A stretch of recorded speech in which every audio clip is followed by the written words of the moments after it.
Does religion demand conformity? I would suggest that most people would answer without hesitation, yes. Some would even say religion is conformity. It's all about rules, fitting in.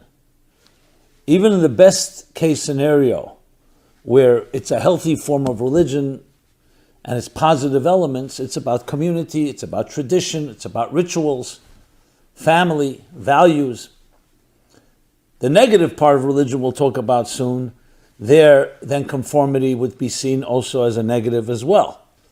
But look, does baseball demand conformity? Does the military demand conformity? Does a musical etiquette demand conformity? I mean, any system has a certain element of rules and boundaries. What is acceptable? How do you identify? Does a brand demand conformity in a company culture?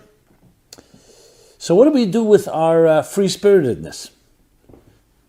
What do we do with that independent voice within us? Is conformity the same as herd mentality? So these are critical and important questions. I want to talk about it on a personal note, and you'll see the connection to the biblical event that I want to address, which is about, of course, Abraham. So, growing up in a very traditional and religious environment, I was struggling with this through my teen years. When you're a young child, you follow whatever they tell you to do. Even then, you may have some rebellious side to you, but it's still, you don't have the tools to just be yourself, so to speak. But as a teenager, I struggled with this because on one hand, I was exposed to a lot of intense and even pressure, certain rules, how you dress, how you behave. I mean, there's the basic rules of even going to school. We all have that. But in addition, in a religious environment, there are more demands on you. On the other hand, is it about me or is it about what other people were expecting of me? And I'm sure I'm not an only story. Millions, if not billions of people deal with this all the time. There was a point where I was thinking of religion in a way that looked very much like superimposed. Other people's standards, fine, you can say it's our ancestors, history, Bible, God. In the name of God, God wants you to eat this and don't eat this. Be kosher, keep Shabbat, and the many other rules that exist. The question I had was deeper than just, does it have expectations and demands? But does it fit into a person who is somewhat of a free spirit? Someone who has independent thinking. Now there's some people who just want to be told what to do. They have the different poetic terms for the masses are, and to let everybody fill in the blanks. That many people have to be told what to do. Even in politics, debates have raged and continue to rage. Can the people really elect democratically, freely, the right leaders? Do they know whom to elect? That's where the whole electoral college came into being. Because in a way, people can't always know who's the best type of leader, so they elect people, they represent them. I trust them to elect the right ones. Is that a true democratic process? So there is that attitude that not all people are equal in that sense, as much as the Constitution says all men are created equal. But some are more equipped, shall we say. That's the argument. I'm not making that argument. I'm just saying the argument that are more equipped, they're more knowledgeable. Would you equate someone who is absolutely ignorant or immature to be able to choose who the next leader of a country will be? Using that scenario. So based on that, people need rules. But what about those, let's call them the minority, that are more creative, less fettered, free spirits, bohemians, people who don't want to be told what to do? Is there a possibility and a potential risk of anarchy if everybody just does what they want? Of course there is. So I think all intelligent people know, even true free spirits, that there has to be something to coexist, red lights, green lights. But fundamentally, everybody is really on their own. I mean, you have the extremes. You have the Ayn Rand school of thought, of Atlas Shrugged, of the Fountainhead, of everyone's just individual and there's no one to tell you what to do. On the other hand, go back to religion. Religion absolutely tells you what to do. These are the values. Now, some people say there's some things in religion that are beautiful, and some things we should reject. This was very much part of the Enlightenment, the rebellion against religious authority that many saw as abusive and controlling and authoritative and just telling us what to do. Classic story, Galileo, free thinker. And he was forced to recant his scientific observations and scientific conclusions because it went against the church. So we have that in the back of our minds or in the front of our minds, that battle between demanding something that may not even be true, but it goes against our standard, against those that are in power. The classic joke, the skeptical or open-minded granddaughter is sitting at a Seder table with her grandfather, very devout and pious, and she says, "Grandpa, you're so religious that if you had to choose between God and the truth, who would you choose?" And without missing a beat, he says, God and the truth. So these things bothered me, and I'm sure bother many people. Till I came to start thinking about it. And I realized, one second here. Let's not talk about the people around me, the rabbis, the scholars, the sages, the authorities. Let's talk about history. Let's look into the Bible. Who is the first man of God, so to speak? Even though Adam and Eve in the Bible are created in the image of God, but the true first pioneer of monotheism that went around not just believing, but also propagating, teaching a life of virtue, of justice, was Abraham. And looking at his life, and I see, is he a conformist? Actually, he was a complete nonconformist. He was a real trailblazer. He was a pioneer. He actually disrupted and offended his community and his society. They wanted to put him away because he was threatening the authority of Nimrod, the kings and the leaders of the time. One second. So here's a man and his wife Sarah choosing a path of God, a path of higher values, not serving yourself, and he's the ultimate nonconformist. So what happened exactly? How did religion become a religion of conformity? Is it true then that once something becomes established, a bureaucracy, a corporation, it then lends itself to the same traps of any bureaucracy? You have control and authority, and therefore the demand for conformity, not because God wants so, but because people want control. But then comes the biggest question. So how do you balance the two? Abraham chose a life of certain rules, chose a life of chesed, of kindness, of love. That's what he epitomized. Yet he was this free spirit. So he chose to follow rules. Not someone forced it upon him.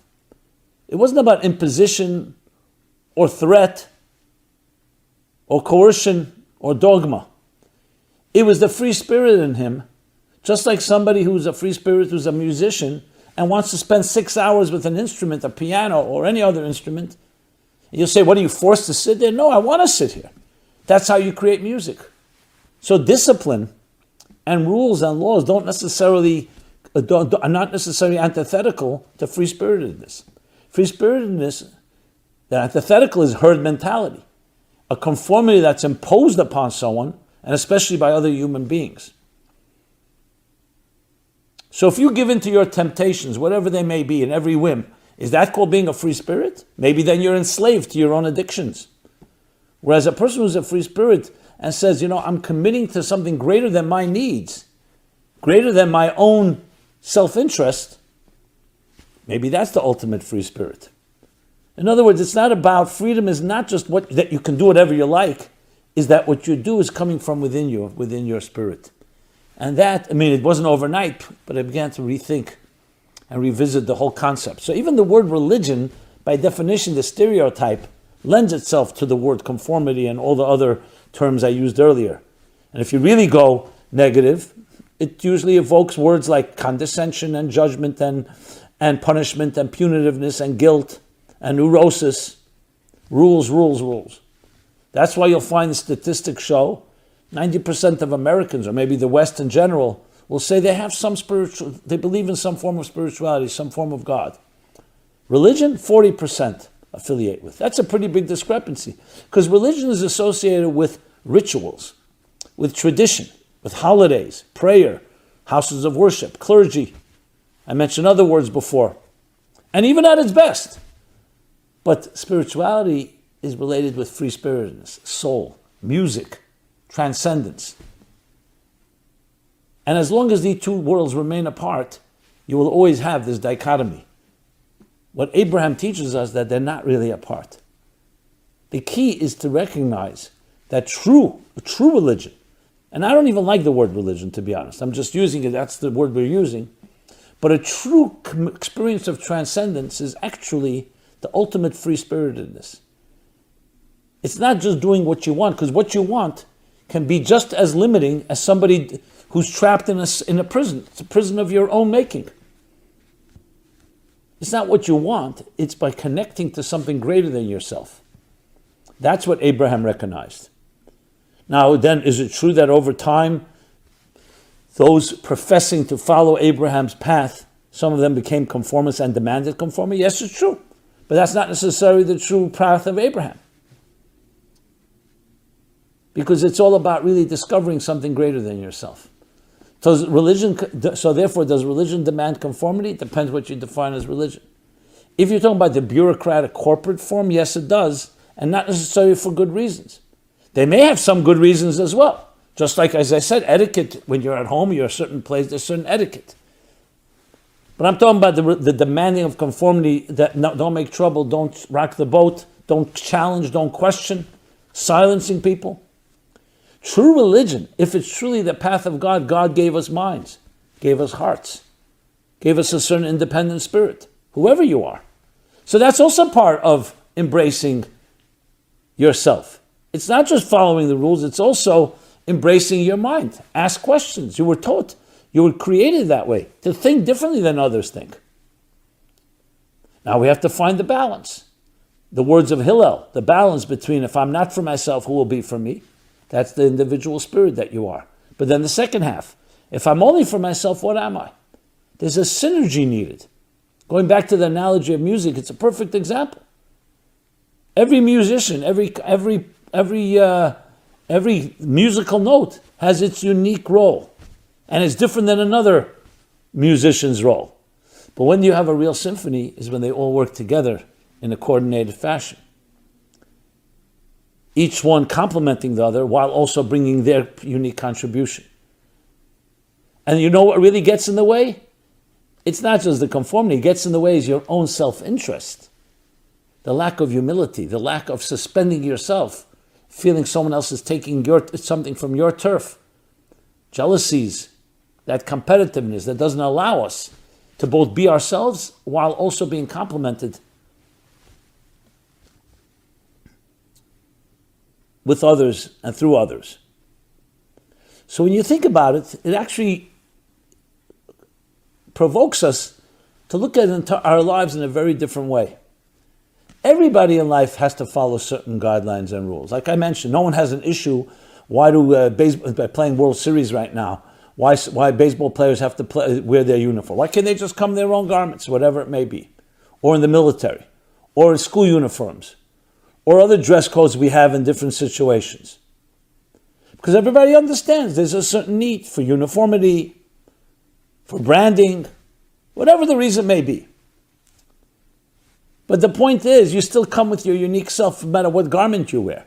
The problem is when you become defined by the conformity, and that's not what the point is. Conformity here, when you're playing musical notes based on when you're playing music based on certain notes, that's not conforming to the notes. The notes are helping you. The structure is helping you actually to transcend structure.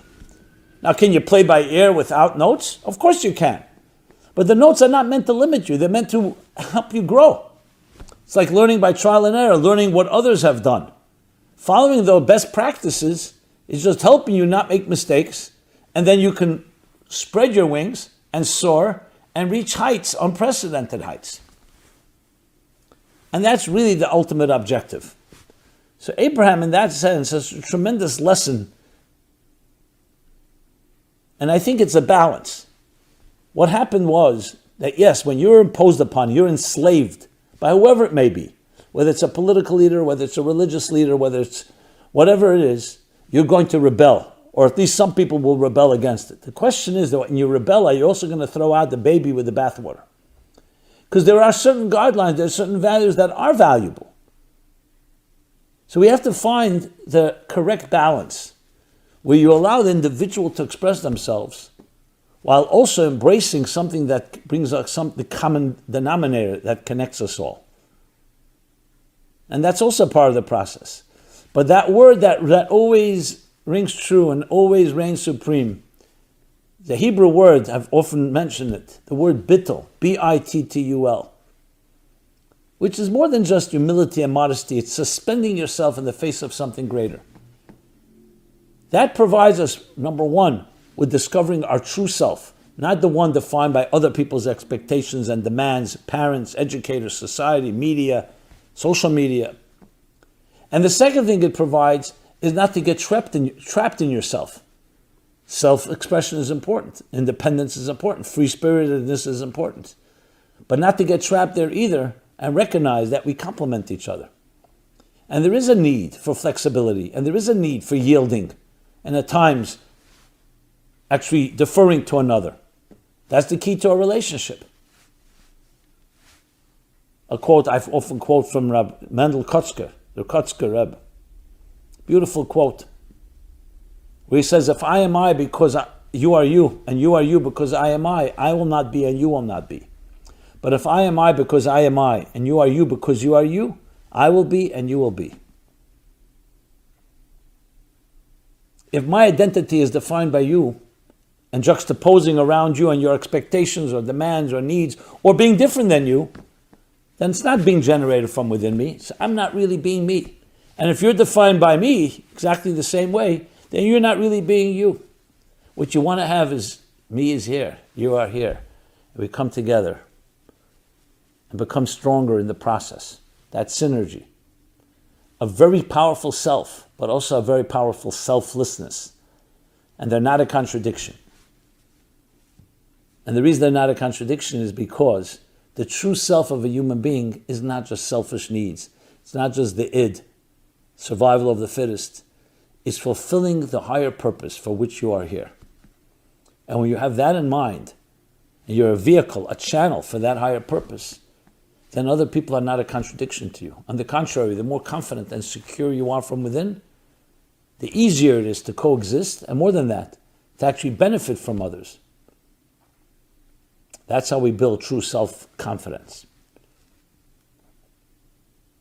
So I'll be the first to admit there are many things in the religious world, or for that matter, any community, that is not completely healthy. Not, however, because of the standards. It's because of the people. People can distort things. They misunderstand. Why do you have to have a fear-driven education? Why are we afraid of people's questions? That can come from human being frailties. And it could cause a lot of damage. But when you understand what really the real standard is, the real meaning of it all, it's about becoming the best you can be, while also recognizing it's not all about you or about me. And that's what we thank Abraham, the pioneer, the true pioneer, who paved the way. Now, on one hand, it was extremely difficult. He had no one to turn to. I'm sure he found his mentors, but it wasn't like an established place to go to.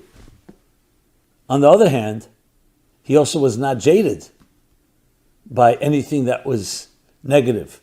What was it? He was jaded by the pagan world, which he came to discover with his wisdom through a process of elimination, that it can't be self-worship that defines reality.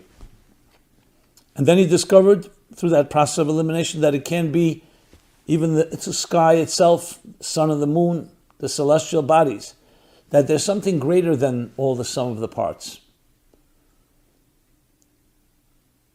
And that when you, so-called, allow yourself to dissolve and be absorbed in that higher reality, you then become an extension of it.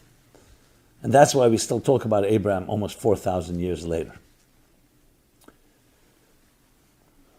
So with that, we learn tremendous things from the biblical events around Abraham's life that we read nowadays in the Bible these weeks. And may we all learn to be Abrahams like that, pioneers in our own way. Be you. Dare to be you. And while at the same time, you'll discover how you appreciate others even more so when you are you. You were born an original. Don't become a copy.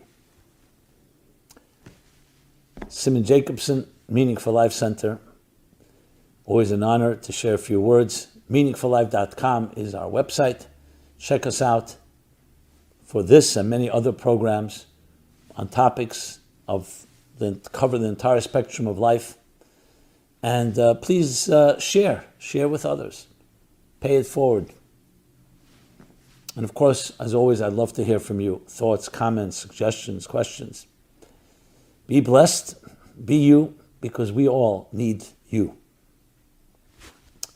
Be well.